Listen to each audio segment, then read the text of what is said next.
All right, everyone. Welcome to NFTV. This is Scoring the Players. I've just come out, just done the match reaction, and I think I apologise if all the videos are a little bit raw, a little bit all over the place with the emotions coming with that. Christ almighty, man. Sucker punch, heartbreaking at the end. But this is Scoring the Players. And I think we all know who's going to get the lowest mark, but I have to say all the players were absolutely heroic in their performance and their effort playing for this. The badge. Can't fault that whatsoever.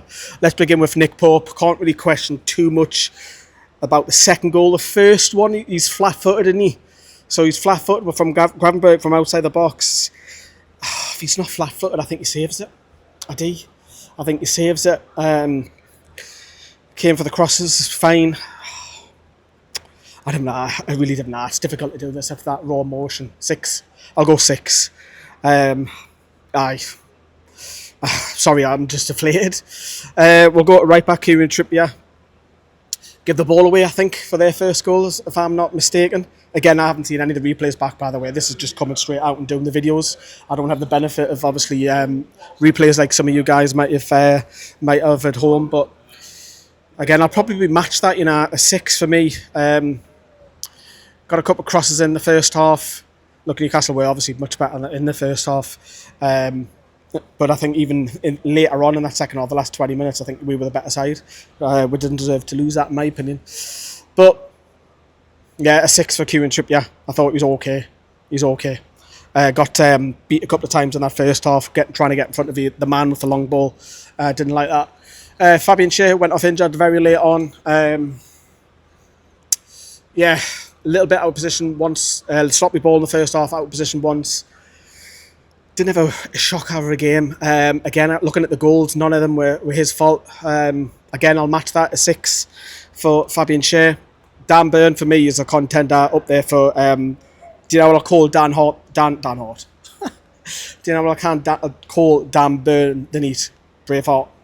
He was like Braveheart the night, wasn't he? Oh, he was Mr. Newcastle Neat. In the wars, winning everything. Is he? Because last week it was sensational as well. He's one of the contenders, I have to say. I'm thinking going for the team at the minute. I think I'll go with Dan Burn. Because we're conceded 2, I do have to knock down a peg, but I'm going to go 8. I thought Dan Burn was mint. I really do. I think Dan Burn was absolute class tonight. Wore the heart, wore the badge, mint. Tino Livramento I thought had a good game as well. And again, going forward, cutting in from that left-hand side. Obviously, we switched to right back later when Lewis Howe came on as well. I think Livramento will probably play a right back next week against Leeds, and Lewis Howe, don't be surprised if he starts. So, better than Trippier, I think. I'll go 7 for me. Tino Livramento gets a 7 for me. I think he handled. Again, I haven't seen the last goal if he's out of position. So, again, this is just raw. I might change my mind looking at back, but overall, a 7 for Tino Livramento, looking at it just from one view only all the way through the game. Midfield 3, obviously we were worried with when a lot of laughs thinking would he pick up a yellow card or two, the two Brazilians.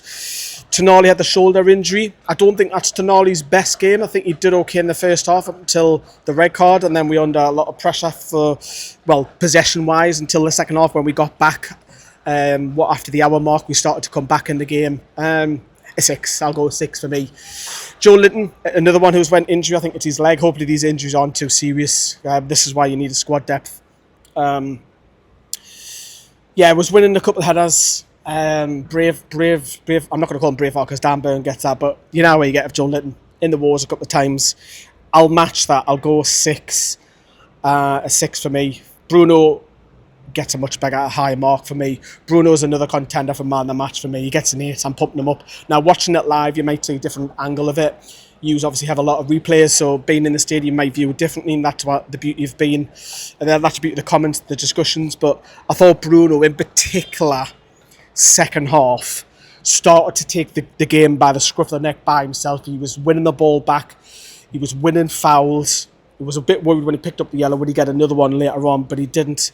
But I thought he was absolutely brilliant. He was going forward. He was driving forward. He has to be right up there for me, a contender for player of the match, man of the match with Dan Burn. I thought Bruno was absolutely sensational today. Captain leader. Got with a goal, of course, the first one, which we all thought would be the comeback. Bundles it in. 2-1. Right, get back, Howard.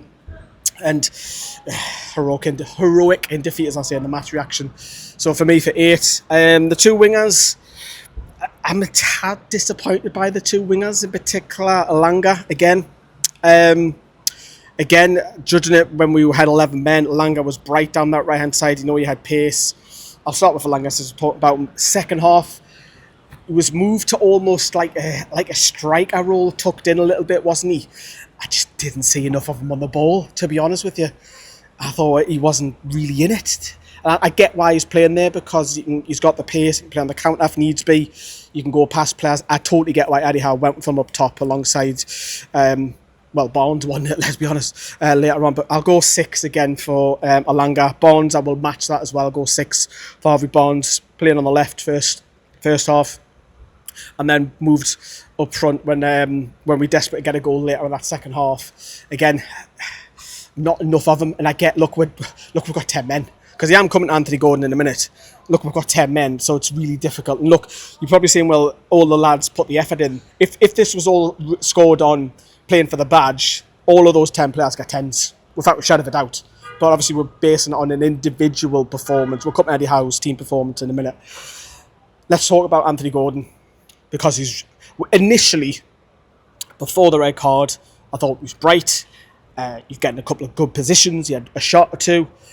The red card, initially seeing it, I would have came out here and said, that's a yellow card, what you on about? But got a bit of signal at half time and seen the replay back, and he goes down the back of the calf, and you can see Van Dijk have the marks, and obviously we hear Hooper on the VAR speak. We all question, what the fuck? Why are you giving a red card? Are you mad? But having seen it back, again, the beauty of a replay, it's a red card. It's reckless. It's stupid.